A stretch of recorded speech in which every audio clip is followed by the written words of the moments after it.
Hi, comic book fans, and welcome to another suddenlycomics.com video. Today, I am going to show you the comics from the auction lot that I won this week. There's a video it's worth watching before this one, which shows my process where I've identified this lot and then included in that is the actual auction where I won it. Okay, so I have now collected all these comics from the auctioneer. They have all been bagged, bordered, and graded, and fully sorted. Now they're still in a single box. And also my thanks go out to Darren of Splat Comics for helping me bag, board, and grade these comics. So it was a lot of around 150 comics, of which about 100 are what I would call mid to highish grade Silver Age comics. So I'm really pleased with this lot. I paid about £1,000 after buyer's premium for these, and I think I put a fair market value on these 90 odd comics, and the value comes out to about the fair market value based on current fair market value on Go Collect and looking at eBay, the fair, roughly about £4,000. So I think I've got about four times my money's worth. Anyway, quite a lot of these will actually be going into my PC. Um, some of them will be for sale, and some of the ones which are duplicates from my PC will also be going for sale. So we are going to start off with Wonder Woman. These are fantastic. I had never seen a number of these. I think these are quite hard to find in the UK. Maybe I've just never been looking for them, but these covers are great, and these are all quite pricey comics. This first one here is number 121. I think all these Wonder Womans here from 1961 are Ross Andrew and Mike Esposito covers. And the art is fantastic. Look at the condition on this. I've graded that as a 7.0. And if you are in the UK, I will be running this as one of my auction prizes on Whatnot tonight. So yeah, make your way over to my Whatnot at 9:15 tonight in the UK. Right, next up, Wonder Woman number 130. Another Ross Andrew, Mark Epicito. I think all of these are not in quite as good condition, but still a really nice comic. Look at this one, 135. Again, I think this is a 7.0. The condition of these was great. When I buy comics at auction and I haven't seen them and I just have a big picture of them all, it's impossible to tell the grade. So I assume when I'm doing my calculations on what I'm prepared to bid, that they are all sort of 3.0 to 4.5. In fact, the majority of these are 4.5 to 7.0. So much higher grade than I'd expected. And of course, that has a big impact upon value.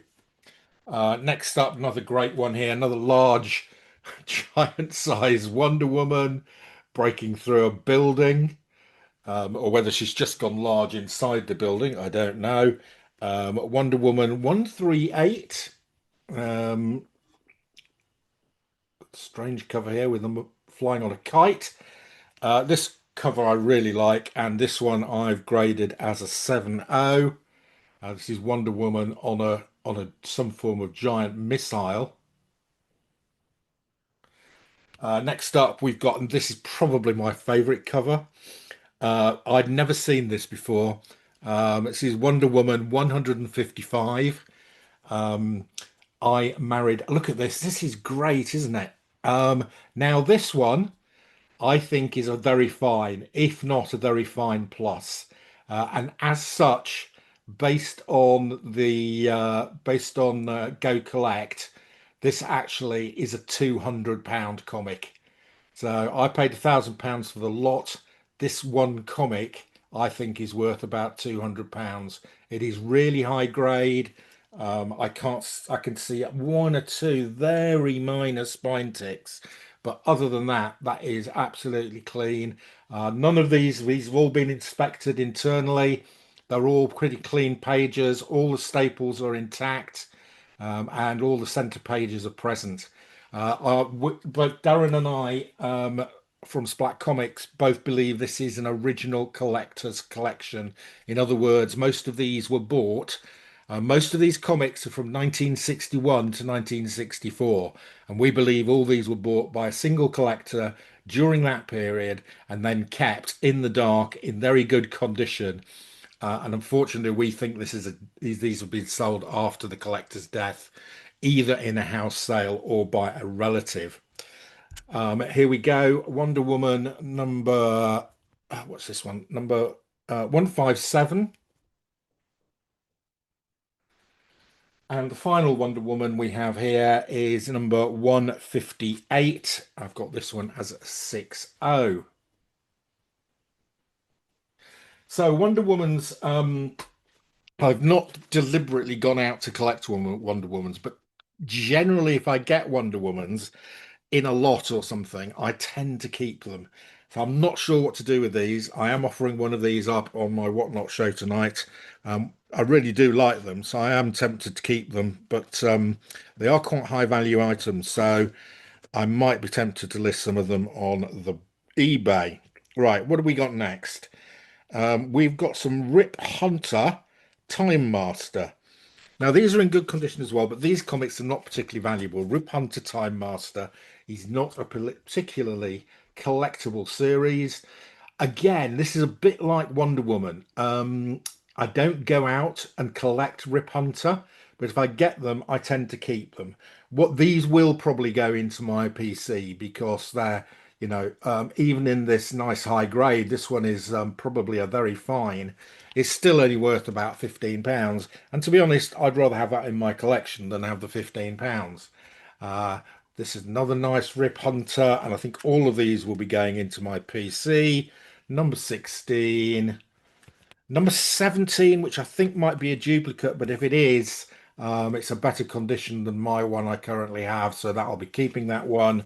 And the final Rip Hunter Time Master is my favorite cover here. And all the covers there on Rip Hunter Time Master are by an artist called Bill Ely. Okay, he did all the covers there on the Rip Hunter Time Masters I've just shown you.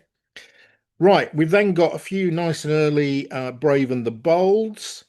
I collect Brave and the Bold, so these are all duplicates. Okay, um, so these will all go for sale. We've got Brave and the Bold number 41 with Cave Carson. Again, Cave Carson not very collectible, so that isn't hugely valuable. This is quite a lot more. This is Hawkman is collectible. This is Brave and the Bold 51, I think. Yeah, and from 1963, the artist on that is Howard Purcell. Number 56, Flash and the Manhunter from Mars. The artist here is Bernard Bailey. A plastic Batman and Plastic Man. And I'm sure a number of you will be able to tell me the cover artist of this one. It is Neil Adams. Then we have two of the sort of later giant size ones, but they're in really good condition. I'd need to check my copies of these in my PC because I think this is going to be in better condition. This is one of these big 100 pages. Yeah, 100 page, and the spine's really good. You can still see the writing on the spine. I've got that as an 8.0. And I think that's probably going to be better than the one in my PC. I like this one. This one's not quite as good. This is a Jim Aparo cover. I've got that as a 6.0, but again, it may well be better than the one in my PC, so I do need to check. Right. Um, right. Next up, we have a really nice collection of Atom comics. Again, I don't really collect Atom. I have had quite a lot of Atoms in, and I generally have sold them. So these are probably for sale. This is first off, we've got a DC Showcase number 36. This is a minor key. This is the third Silver Age appearance of the Atom in about a 5.0, I think. So that's quite nice. Then one of the comics that sort of convinced me to buy this lot, I did spot it in the picture. Um, it is Atom number 1 in, I think this is in fine condition. So does my mate Splat Comics, who independently graded this as a fine. So we have Atom number 1 in a fine. This cover is by Gil Kane and Murphy Anderson. It's the first appearance of this character here. The Plant Master, and is the first appearance of Maya. So big key here. In fine condition. I've got a price on the back of this of £170. So this was one of the big comics from this collection. Um, we've got some nice other nice atoms. All of these are Gil Kane and Murphy Anderson. Atom number 4. I do like this next cover. Atom number 6. I've had this one before. This one, my friend Splat has graded it as he puts a fine sticker and a very fine sticker on, which means he thinks it's somewhere between fine and very fine. He doesn't have a he doesn't have a sticker in between. Right, Atom number 8.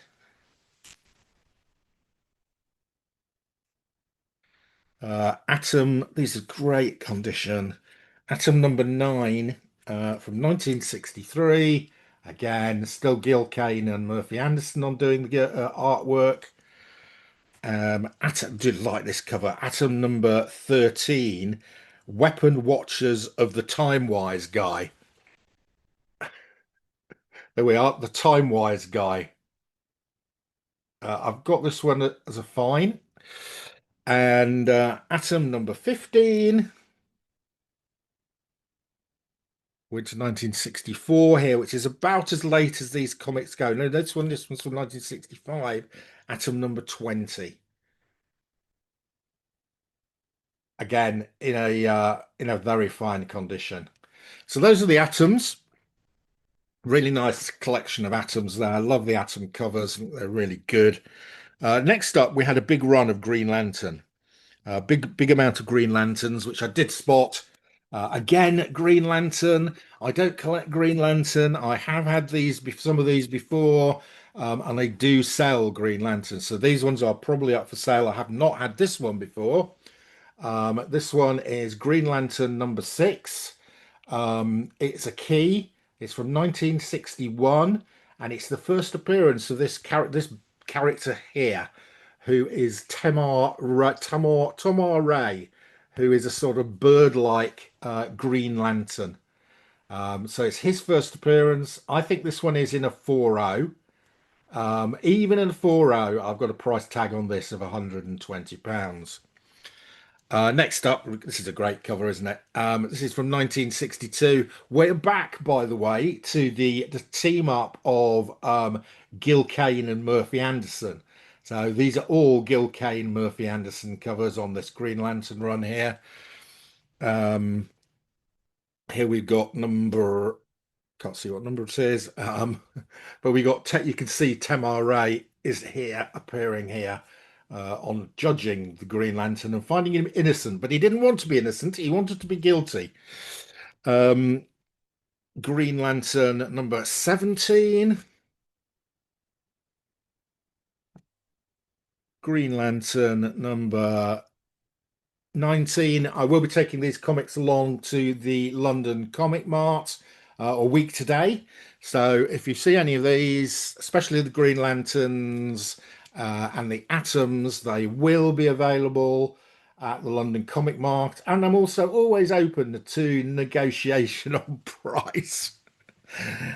Green Lantern number, I don't know what number this is. I can't see it. It's got the price stamp on it. It's the first, anyway, it's the first appearance of the Tattooed Man. So if you collect Green Lanterns and you're missing one or two of these are in pretty decent shape. This is again from 1963. This is actually Gil Kane and Joe Giella. A couple of these are Joe Giella rather than Murphy Anderson that Gil Kane is teaming up with. Gil Kane and Murphy Anderson is this one. Um,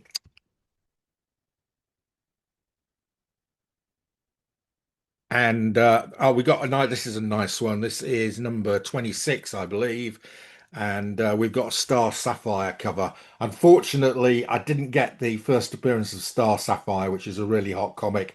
I've had it before, and I've sold it at the London Comic Mart.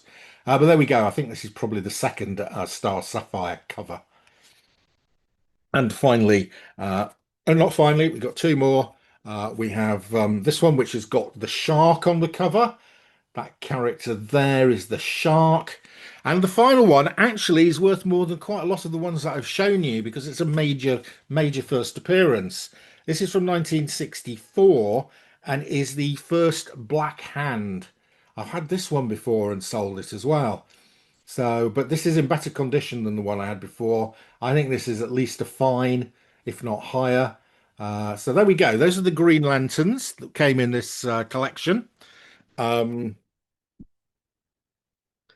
What do we got next? Aquaman. Right. Aquaman is a bit different to the others in that I do collect Aquaman. I love the Nick Cardy covers on Aquaman, and I have been putting together a run of 1 to 50 of Aquaman. So the ones I haven't got here will be going into my PC. And the first one is the biggest book from this auction is one I spotted. If you look at my videos, I spotted this. I don't think anybody else spotted that this was there because only a small section of it was showing and I identified it. It is Aquaman #1. Now, when I saw it, I valued it based on the fact that it was going to be a 4.0 or 4.5. In fact, this is a fine. This is at least a 6.0. My friend Darren has graded this. So that's his grading, not mine. I would probably have graded it a bit higher than a fine. He's a bit tough on grade, is old Darren. Anyway, it's the first appearance of Quisp, and very nice indeed. This is about $500 fair market value. I've priced it up at 380, but I'm not actually selling it. Uh, that's going into the PC because that was the big one missing from my collection. I don't think I got this one either. This is Aquaman #4. This is in a very fine condition. And that's according to my mate Darren at Splat. He's graded this one. Really nice. And again, I haven't got that, so that'll be going into the PC. So that's 1 and 4. I don't think I've got this one either. Oh no, that was one. That's number. What was that? No, that's number 8. I just showed you. They're out of order. Here's #4. I don't think I've got #4. So that'll probably be going into the PC. #7 is also a very fine. These are great, and an 8.0. This is £100 comic. Again, it's not going anywhere. It's going into my PC. But the reason for putting the price and the information on the back is for my kids. So because that's going into my PC, I'll probably still have it when I pop off this Mortal Coil. So at least they know what some of these are worth if I write the prices on the back. We have #9. We have #12. These are all in really good condition. We have #15. Now, I think we're getting into the area where I'm going to have some duplicates. I suspect these are better grades than the ones I've got. So I will be selling the other ones. This is a really nice cover. Just look at the colours on this from Nick Cardy. For me, this was Nick Cardy's golden period when he was doing these Aquamans. Number 21. And we also have number 29. Right. Okay. That was the Aquamans. Absolutely fantastic. Now, next up, it's some Cedar. Sea Devils. Now, I love these. I nearly have a full set of Sea Devils. Didn't run for that long a period of time, but I love the cover art by Russ Heath. So I think I've got all these. So I would need to check them against my personal collection and see which is the better copy. I think these all are going to be better than the ones I've currently got, but I'm not sure. I think I've got some pretty decent copies of Sea Devils. Um, we've got Sea Devils number 3. What a great cover that is.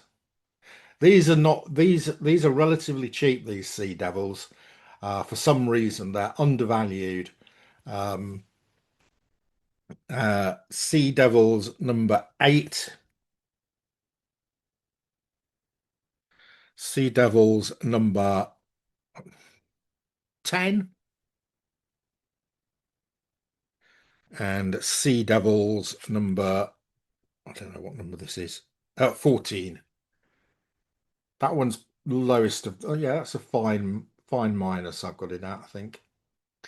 Anyway, those some nice little shit Sea Devils that I did have nearly a full run of Sea Devils. So I am going to check those against my PC, and yeah, we'll see which ones I'm keeping and which ones I'm selling. Right. Next up, we've got a load of sort of giant size stuff. These are really nice. They're in high grade. They're not hugely valuable. We've got DC 100-page Spectacular. It is Adventure Comics 416. And these are in great condition. I mean, even these ones, some reason, these giant sized ones do not attract a huge amount of value. Um, but I think I might have most of these. And these are probably this one is the only one which has got an issue with it. It's got some fading down here. So that's Justice League America, which I think I've got this one, 39. I've got a feeling my copy might be better than that copy. Shazam number 12. It's a 100-page spectacular. I do collect Shazam. I've just picked up a load from Darren. Lois Lane Annual 2. I've already got this, but it is in nowhere near as good condition as this one. Look at the condition on this. I've got this as a very fine minus. I've seen a lot of copies of this, and I've never seen one in the condition this is in. Absolutely fantastic. So that will be going into my PC because although I have this, I know the copy I've got is nowhere near as good as that. Giants Superboy issue 10. And finally, a Wonder Woman. It's actually should have gone in the Wonder Woman collection because it's actually Wonder Woman 211, although it is a 100-page spectacular. Yeah, and that is in a fine condition. So some large ones there. Right, how are we doing? We're not doing bad, guys. We're over halfway through. I got some Black Hawks. I don't collect Black Hawk. I know a man who does. A grey man does, but he usually collects low grade. I'm going to try and convince him to take these as his payment for helping me at the Lex London Comic Mart. So if you're watching, great. These are fabulous. We got Black Hawk number 170. Black Hawk is a bit like Rip Hunter, in that nobody collects them anymore, so they're not worth a lot, even though they're great covers. And these ones are in pretty decent shape. Black Hawk. So I'm going to try and persuade Greyman to take these as his payment for the next London Comic Mart because he does collect Black Hawk, but he usually collects low grade, so these aren't really low enough grade for the Greyman. I think there's about 8 of these. Yeah, I think these would cover his wages for the next London Comic Mart and a bit more actually. So we'll see what he says. We'll see what he says. He might agree. He might agree. We'll see next Sunday. Right. Next up, we've got a few challenges of the unknown. Again, I do actually collect challenges of the unknown. So these will all be going into PC because I haven't got these. Um, and again, challenges of the unknown, not hugely valuable because nobody knows who they are anymore. I've got that one already, but that's in better condition than the one I've got. Right. Oh, and finally this one, which I haven't got.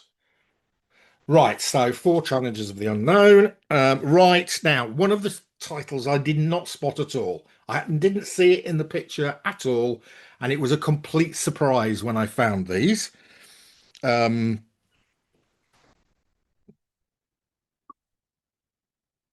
Metal Man number one. I think it's in a 5-0. It's Ross Andrew and Mike Epicito again. Uh, Look at that. Really nice copy of Metal Man number one. That's worth about, I've checked this out, it's worth about 80 quid. So that was a nice surprise. I didn't even know it was there. This is really nice. This is Metal Man number three in a nice grade, in a fine. Look at the colours on that. Really strong. I don't collect Metal Men, guys. So if you want some Metal Men, let me know. These will be coming to the London Comic Mart next Sunday. Um, and again, always open to negotiation. Right, so there you go. Some nice Metal Men's there. Next up, we have got some DC Comic Presents. And we've got, oh, wait a minute, another Metal Man. Right, next up, it's some not DC Comics Presents, this is DC Showcase. And we've got Johnny Tomorrow. So this is the origin of Johnny Tomorrow. Uh, it's a Lee Elvis cover. I think it's in a very fine 4.5, but nobody collects Johnny Tomorrow. So of the DC Showcase run, these are about the cheapest ones. Johnny Tomorrow. This is the next one. Again, Lee Elias cover in a 4.5, I think. And then we have a little gap, and then we come back to Johnny Tomorrow. Now, whoever was collecting these back in the 60s, you chose the wrong ones to collect. There are much more valuable DC Showcase ones than Johnny Tomorrow. Anyway, I'm not complaining. I've done pretty well on this. And finally, we've got a Cave Carson from DC Showcase. Right, nearly there, guys. We got some Doom Patrol, a couple of Doom Patrols. I do collect Doom Patrol, and these are really nice condition. And both those, I don't think I've got either of them. Those will be going into the PC. Right. Next up, we've just got some odd one-offs, and then we're nearly finished. We've got a Shazam. I collect Shazam, but I think I might have got that. We've got a couple of really nice Batman annuals. Batman annual number two, I think this is. No, this is number four. But in really nice shape. I've got this as a fine. Easy to find this in a beat up state, difficult to find it in this sort of condition. Again, these annuals not hugely valuable. I think that'll go and replace the one that I've currently got in my PC. So will this one. This is actually really nice. This is from 1964, annual number 7, and I've graded it as a 7.5. Now, if it's a 7.5, then this is £100 comic. That's really nice. That might be one for grading because it could be higher. That I've graded at 7.5. You know, clean and press that. That might be even higher. I mean, look at the spine. There's nothing wrong with the spine. So both of those really nice. And the final comic, we got one Hawkman. There we go. Murphy Anderson cover on Hawkman. Okay, guys, that is it. Those were the comics. Or those were the ones that I've bagged, board, and graded. There were some comics I haven't done yet. There was a full set of John Carter, Warlord of Mars, Bronze Age stuff. It's worth a few quid. And there was a bunch of sensational She-Hulks. Now they didn't really fit with the rest of this stuff, and I discussed this with Darren, and we think that maybe this stuff from 1961 to 1964 was the comics the guy bought for himself in 61 to 64, and maybe the sensational She-Hulks and the John Carter Warlord of Mars he bought for his kids later on. But who knows? We are speculating. Anyway, that is it. See ya again soon.